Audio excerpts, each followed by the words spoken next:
আমরা দার্জিলিং যাবো। সকাল সকাল আমরা রেডি হয়ে গেছি, এখন ঘড়িতে বাজছে 9টাও বাজেনি ভালো করে, তার আগে আমরা রেডি হয়ে গেছি। আসলে কালকে অনেক জলদি ঢুকেও ছিলাম তো ওই জন্য। গুড মর্নিং অল, চলো আজকে কি করছি না করছি দেখতে থাকো। Good morning all. ঠান্ডা আজকে হচ্ছে আমাদের ডে 2 দার্জিলিং। আজ ওয়েদার ভালো আছে, আর আমার চুলটা মনে হচ্ছে একটু বাজে লাগছে দেখতে, তো চুলটার একটু কিছু ব্যবস্থা করি। Hello everyone, good morning and welcome back to my channel. আমি রিট্টু, আর আমার চ্যানেলে তোমাদেরকে অনেক অনেক ওয়েলকাম জানাচ্ছি। আরও একটা ঘুরতে যাওয়ার সুন্দর ব্লগ নিয়ে তোমাদের সামনে চলে এলাম। সকাল সকাল ঘুম থেকে উঠে পড়েছি, কারণ আজকে আমাদের ডে 2, আর আজকে আমরা যাব দার্জিলিং, তাও আবার সাইড সিন করতে করতে। আর এটা ছিল আমাদের হোমস্টের বাইরের ভিউ। আমাদের হোমস্টেটা ভীষণই সুন্দর, আর তার ভিউ পয়েন্টগুলো কিন্তু ভীষণই সুন্দর। তো সকাল সকাল উঠে আমরা আগে ব্রেকফাস্টের অর্ডার করে দিয়েছিলাম। তো এটা হচ্ছে শিমের তরকারি, আর এই সিমটার জানি না টেস্টটা একটু অন্যরকম লাগছিল, আর তার সাথে এই গোল গোল সাদা সাদা রুটি। এত ভালো লাগছিল না খেতে, গরম জিনিসের একটা আলাদাই মজা, তাও আবার পাহাড়ে এসে।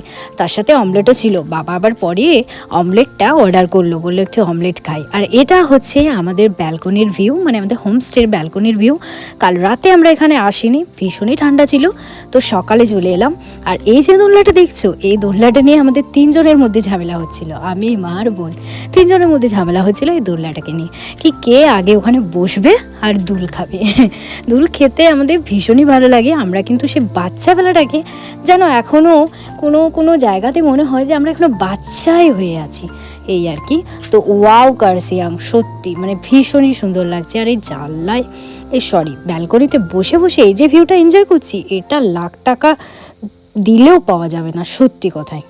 তো লাখ টাকার সমান দাম আমি বলবো এই ভিউটার, আর এই সুন্দর মুহূর্তটা। সত্যি এই যে সুন্দর মুহূর্ত, এটাকে আর ভুলতে পারছি না। আমি এখন ভয়েস দিচ্ছি, আর আমার তখন মনে পড়ছে যে আমি কত সেদিন এনজয় করেছিলাম। জানি ভ্লগগুলো আপলোড হতে একটু লেট হচ্ছে, বিকজ এডিটিং করতে প্রচুর লেট হয়ে যাচ্ছে। তো সরি, একটু ম্যানেজ করে নিও তোমরা। হাই, আমরা আজকে দার্জিলিং যাব। এই যে আমাদের পেছন দিকে ভিউটা আমাদের কিন্তু খুবই সুন্দর। একটু দরলায় তুমি বসো না। চলো, এরপর তো আমরা বেরিয়ে পড়েছি, আর আমাদের কিন্তু লাগেজও লোড হয়ে গেছে গাড়িতে। চলো এবার গাড়িতে করে বেরিয়ে পড়া যাক। আর এখন ঘড়িতে ওই 9:30 মতো বাজছে। আমাদের যে ড্রাইভার দাদা আছে না, সে আমাদের বলেছিল যে তোমরা সকাল সকাল বেরিয়ে পড়বে, তাহলে কিন্তু সব ভিউ পয়েন্টগুলো কভার করতে পারবে। আর ভিউ পয়েন্ট কভার করার কী আছে ফ্রেন্ডস, পাহাড়ে এসে যদি পাহাড়ের সামনে একটা চেয়ার নিয়ে কেউ বসিয়ে দেয়, আর সাথে এক বাটি ম্যাগি দিয়ে দেয়, তো সেটা দেখতে দেখতেই কিন্তু আমার সারা দিন পেরিয়ে যাবে, এত ভালো লাগে। দার্জিলিং কিন্তু আমার আসা হয়নি, আমি সেই ছোট্টবেলায় এসেছিলাম যখন আমার 2 বছর বয়স। সেগুলোর গল্পগুলোই মা আমাকে শোনাতে শোনাতে যাচ্ছিল। তো সেসব স্মৃতিকে এখন আমার মনে আছে বলো। এখন আমার এজ হয়ে গেল 26, আর কোন 2 বছর, মানে 2 বছর বয়সের কথা, তো সেই কথা কি আমার এখন মনে থাকে বলো। তো যাই হোক, এরকমভাবেই গাড়ি যাচ্ছিল, আর মা শোনাতে শোনাতে যাচ্ছিলো যে এইদিকে এই করেছিলাম, ওইদিকে ওই করেছিলাম।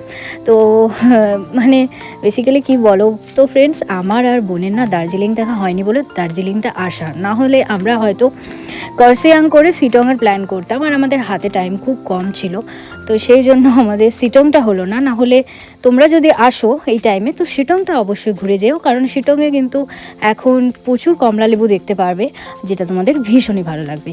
আর রাস্তাটা শেয়ার করতে করতে তোমাদের সাথে যাচ্ছে, আর কিছু কথা তোমাদের সাথে শেয়ার করা আছে, সেগুলোও বলতে বলতে যাবো। চলো যাওয়া যাক।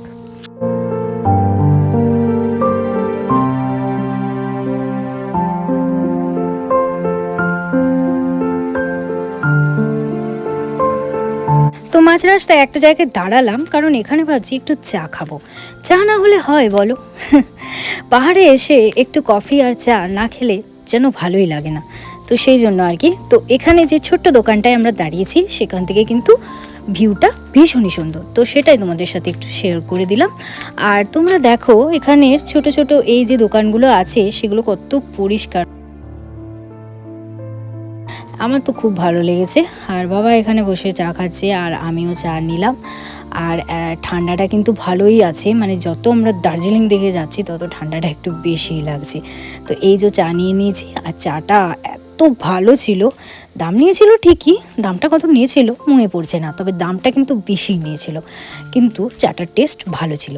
তো তারপর চাটা খেয়ে আবার আমরা বেরিয়ে পড়লাম। তো এক এক টাইম কী হচ্ছে বলো তো, এক এক টাইম কুয়াশা দিচ্ছে, কুয়াশায় ভরে যাচ্ছে, আবার এক এক টাইম রোদ দিচ্ছে। তো এই যে ওয়েদার চেঞ্জিংয়ের ব্যাপারটা, এটাও আমার বেশ ভালো লাগছিল। যাই হোক, তোমাদের সকলের মনে একটা কোয়েশ্চেন খুব ঘুরঘুর করছে আমি জানি, সেটা হচ্ছে আমার নতুন নতুন বিয়ে হয়েছে, অনির্বাণ কেন আসেনি আমার সাথে। তোমাদেরকে বলি, অনির্বাণ আসেনি তার দুটো কারণ আছে। একটা কারণ হচ্ছে ওর দার্জিলিং অনেকবার ঘোরা হয়েছে, প্রায় 3 থেকে 4 বার। তো সেই জন্য একটা প্লেস ওর বারবার ঘুরতে ভালো লাগেনি বলে ও আসেনি। আর ও যে ঘুরতে আসবে তাতে ওর একটা খরচাও হবে, ফালতু ফালতু কারণে টাকা দেওয়াটাও মানে ফালতুই হয়ে যাবে। তো ওর ইচ্ছে ছিল যদি আমি কার্সিয়াং আর সিটং ট্যুরটা করতাম তাহলে ও আসতো। আমার আবার ইচ্ছে ছিল যে আমরা যেহেতু দার্জিলিং দেখিনি, দু বোন আর বাবা মা তো অনেক দিন আগে দেখেছিল, ওই 1999 এরকম একটা কিছু টাইমে, মানে এরকম একটা কিছু সালে। তো ওই জন্য বাবা মারও খুব একটা মানে তখনই দার্জিলিংয়ের সাথে এখনের একটা হিউজ ডিফারেন্স। তো সেই জন্য আর কি বাবা মাকে নিয়ে চলে এলাম যে চলো এখন অনেক কিছু পাল্টে গেছে, দেখে আসবো। আর সেই জন্য অনির্বাণের আশা হলো না, অনির্বাণের কাজও পড়ে গিয়েছিল। তো এই ডিসেম্বর মাসটাও খুবই ব্যস্ত থাকে, তো ওর ব্যস্ততার কারণেই আমি একাই চলে এলাম। আরে ওর সাথে তো আছি, ওর সাথে তো আজ নয় কাল, কাল নয় পরশু ঘুরতে যাবই, কিন্তু ফ্যামিলির সাথে ঘোরারই এখন টাইম হচ্ছে না, তার জন্য চলে এলাম ফ্যামিলিকে নিয়ে একবার। আর তোমাদেরকে আরেকটা কথা বলে রাখি, আমরা এখন চলে এসেছি ঘুম মোনাস্ট্রিতে। তো তোমরা ঘুম মোনাস্ট্রিটা দেখতে থাকো, আর তোমাদের সাথে আমি কিছু শেয়ার করি কথা, যেটা হচ্ছে এই ফার্স্ট টাইম আমি নিজে পুরো প্ল্যানটা করেছি নর্থ বেঙ্গলের। আমাদের প্ল্যানটা ছিল 3 নাইট 4 ডেজের। তো আমরা একদিন কার্সিয়াংয়ে স্টে করেছি, 2 দিন দার্জিলিং স্টে করেছি। তো এই আমাদের প্ল্যান ছিল, আর পুরো প্ল্যানটাই কিন্তু আমি নিজে করেছি, বোন ছিল সাথে অবশ্যই বলবো, কারণ এই টাইমে তো অনির্বাণকে ডিস্টার্ব করা যাচ্ছিল না, ওর প্রচুর কাজ হচ্ছিল না, ওই জন্য ও টাইম দিতে পারছিল না। তো আমি নিজেই করে ফেললাম, কিন্তু শেষমেশ আলটিমেটলি দেখলাম যে আমি সাকসেসফুল হয়েছি খুব ভালোভাবে, কারণ প্ল্যানটা আমার মনের মতো হয়েছে। আমি গাড়ি বুকিং থেকে হোমস্টে বুকিং থেকে সব কিছুই আমি করেছিলাম অনলাইন থেকে। তো তোমাদের যদি আমার ট্যুর সম্পর্কে সেরকম কিছু ইনফরমেশান লাগে অবশ্যই কমেন্ট সেকশনে জানাবে, আমি পুরোটা তোমাদের সাথে শেয়ার করতে রাজি আছি, ঠিক আছে? তো ঘুম মোনাস্ট্রিতে এসে, মোনাস্ট্রিটা কিন্তু আমার ভীষণই ভালো লেগেছিলো। দেখছি এই যে বুদ্ধর যে মানে মূর্তিটা, সেটা অনেকটাই বেশ বড় আর বেশ সাজানো গোছানো। আর তো চলো, এরপর আমরা চলে এসেছি বাতাসিয়া লুপে। এটা তো দার্জিলিংয়ের ফেমাস একটা জায়গা, এখান থেকে টয় ট্রেন দেখা যায়, টয় ট্রেন এখানে এসে ঢোকে। তো এখানে পার পার্সন মানে ইচ পার্সনের ছিল 50 টাকা করে আর কি টিকিট। তো আমরা কেটে নিলাম। তো চলো ভেতরে যাওয়া যাক। এই জায়গাটা কিন্তু ভীষণই সুন্দর, ভীষণই সুন্দর, ভীষণই সুন্দর। আমার মুখে তোমরা ভীষণই সুন্দর ওয়ার্ডটা খুব বেশি পরিমাণে পাচ্ছ, কারণ আমি নিজেই বাকরুদ্ধ হয়ে গেছি। সব জায়গাকেই আমার মনে হচ্ছে ভীষণই সুন্দর, ভীষণই সুন্দর বলি। গত 1 বছর পর আমি আসছি পাহাড়ে, হ্যাঁ 1 বছর পরই, আগের বছর এসেছিলাম নর্থ বেঙ্গল, তাও আবার গ্যাংটক সাইডে, আর লাভা, তারপর রিসব, তারপর কালিম্পং, এগুলো দেখেছিলাম। তো আবার চলে এলাম দার্জিলিং ঘুরতে। তো এই যে আই লাভ দার্জিলিং, তোমরা কিন্তু ভিডিওটা দেখতে থাকো, ভিডিওর পাশে থেকো, আশা করি তোমাদের কিন্তু খুব ভালো লাগবে। বাতাসিয়া লুপ জায়গাটা আমার তো ভীষণই ভালো লেগেছে, আমার বোনেরও ভালো লেগেছে, আর আমারও খুব ভালো লেগেছে, আর বাবা মায়েরও ভালো লেগেছে। বাবা মা বলছে যে আমরা যখন 1999 না 8 কোনো একটা সাল হবে এসেছিলাম, তখন কিন্তু এতটা সুন্দর ছিল না, পুরো ফাঁকা ছিল। তো এখন এত লোক এত সুন্দর করে সাজিয়েছে, ব্যাপারটা বেশ ভালো লাগছে আর বেশ এনজয়ও করছি।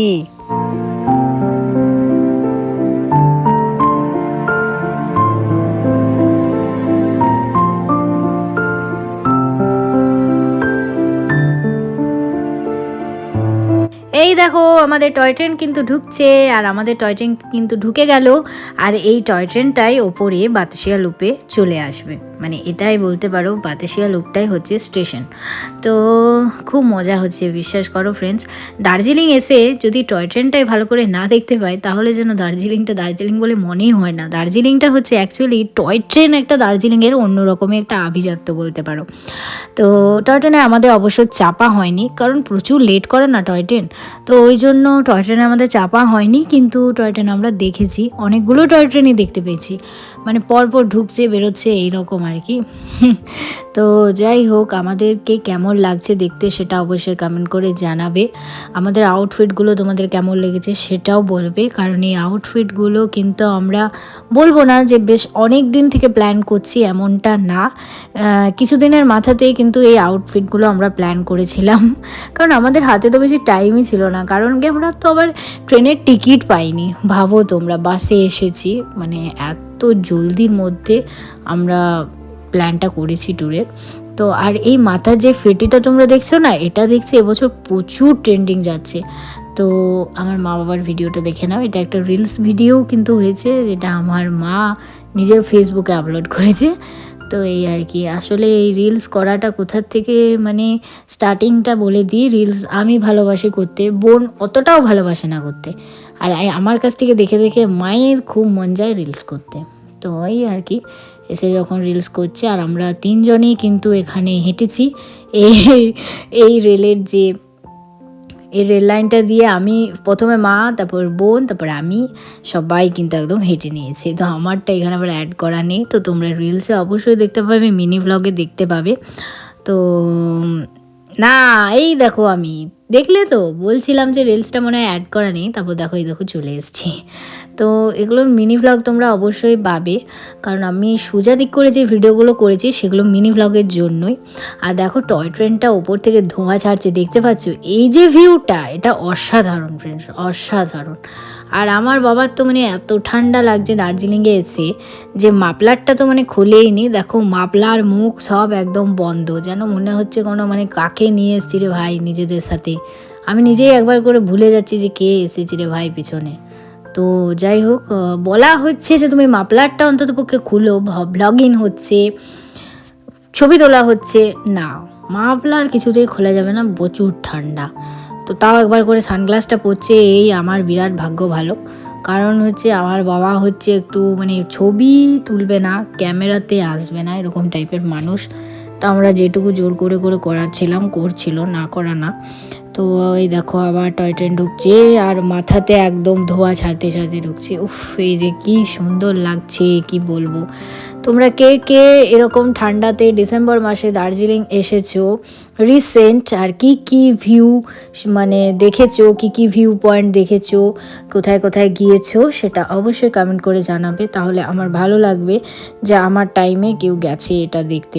তো আমরা গিয়েছিলাম 21শে ডিসেম্বর, আর আমরা ফিরেছি 26শে ডিসেম্বর সকালবেলায়। মানে একদম আমাদের বাস ঢুকেছে 26শে ডিসেম্বর। তো আমাদের 3 নাইট 4 ডেজের প্ল্যান ছিল। তো এই যে এটা আমার ট্রাইপড দিয়ে বানানো একটা ভিডিও। আর তোমাদেরকে একটা মানে একটা দুঃখের জিনিস শেয়ার করি, যে এখানে গিয়ে আমার সুন্দর ট্রাইপডটা ভেঙে গেছে, তাও আবার আমার মায়ের হাত থেকে পড়ে। দেখতে পাচ্ছ কত রকমের পোজ শিখেছে আমার মা, সবই আমাদের দয়া। যাই হোক, তো বাবা আবার এখানে একটু টাটা করে দিল আমাদের দেখে, মানে অনেক কষ্টে করানো জানবে এই জিনিসটা।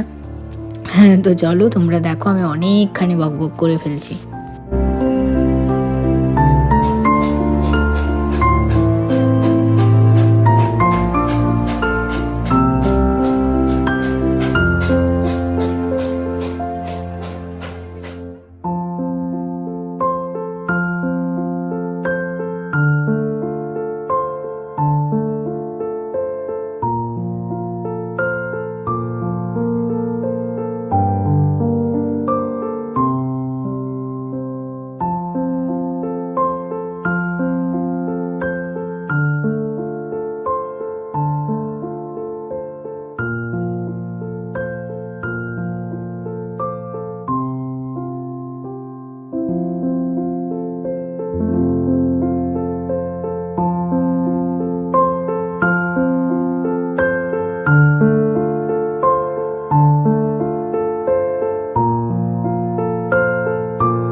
তো এরপর আমরা চলে যাচ্ছি টি গার্ডেনের দিকে, দার্জিলিংয়ের যেটা ফেমাস টি গার্ডেন, তো সেখানেই যাচ্ছি আর কি, মানে যেখানে আর কি ঢুকতে দেয়। তো আমার যতদূর যে মনে হলো যে সেরকমও কিছু না, চা বাগানটা মানে মানুষই বলতে পারে, এখানে যে বেড়াগুলো দেওয়া আছে না, এগুলো এই কারণেই, কারণ এখানে মানুষকে ঢুকতে দেওয়া হয়। আর মানুষ যেখানে ঢুকবে ড্রেস নিয়ে, ড্রেস পরে ফটো তুলবে, সে জায়গাটা তো আর ভালো থাকতে পারে না, আর সেখানে চা গাছও হবে না, এটা স্বাভাবিক।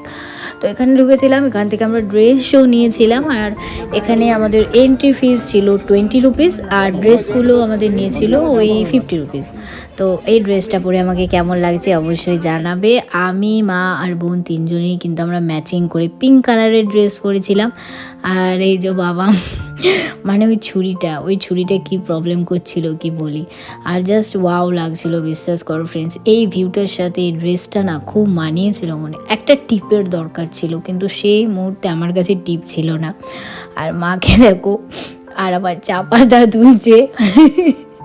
আমি বলছিলাম যে তোমাকে এখানে 1 বছরের জন্য রেখে যাচ্ছি, তুমি এখানে 1 বছর থাকো, চা পাতা তুলো, পরের বছর আমরা আবার আসবো যখন নর্থ বেঙ্গলে, আমাদের যে পয়েন্টগুলো এখনও বাকি রয়ে গেছে সেগুলো দেখতে, তো তখন আবার তোমাকে নিয়ে যাব, কারণ মায়ের পাহাড় খুব ভালো লাগে। তো 1 বছর পাহাড়ে থেকে দেখুক যে পাহাড়ে কত মজা।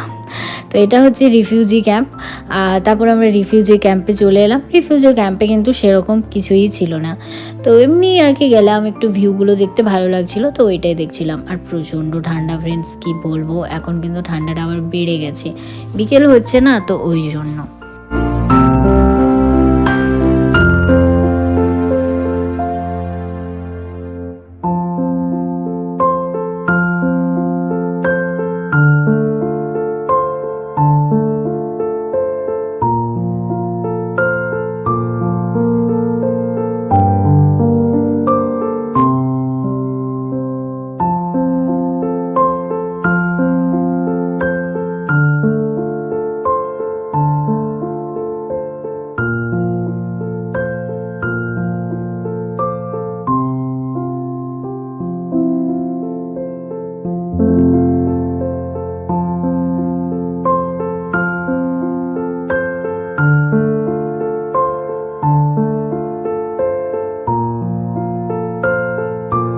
রিফিউজি ক্যাম্পে কিন্তু সেরকম কিছু দেখার ছিল না, তো তার জন্য আমরা চলে এলাম দার্জিলিংয়ের ফেমাস প্লেস, সেটা হচ্ছে জাপানিজ টেম্পল পিস পাগোডা।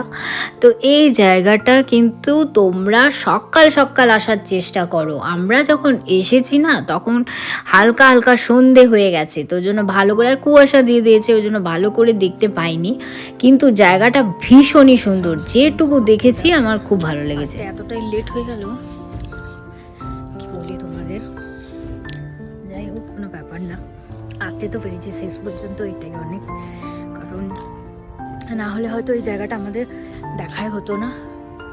মা বাবার বোন পেছনে আসছে, প্রচণ্ড পরিমাণে ঠান্ডা। চলো ব্যাক ক্যামেরায় তোমাদেরকে একবার দেখাই সব কিছু। এই হচ্ছে সেই পিস পাগোডার মন্দির।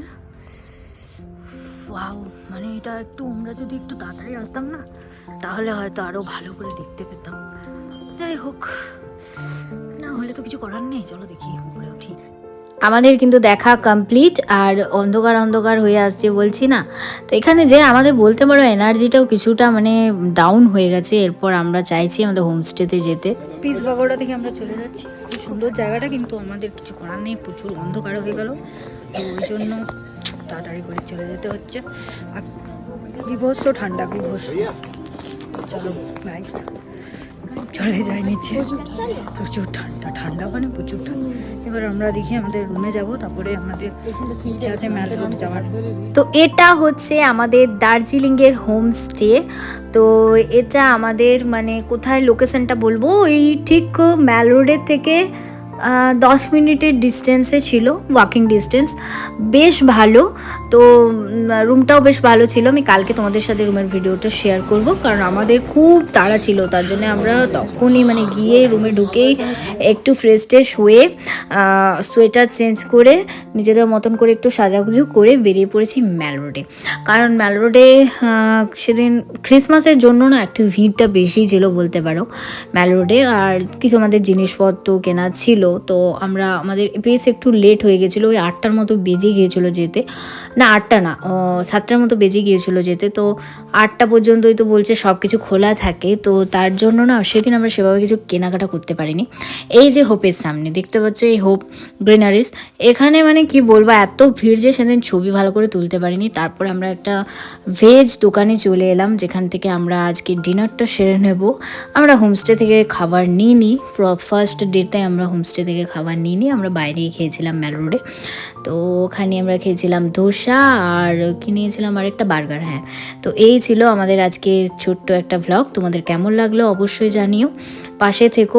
পরে অন্য একটা সুন্দর ভ্লগ নিয়ে তোমাদের সামনে চলে আসবো, আরও অনেক কিছু শেয়ার করার আছে। তো গুড নাইট সবাইকে, টাটা।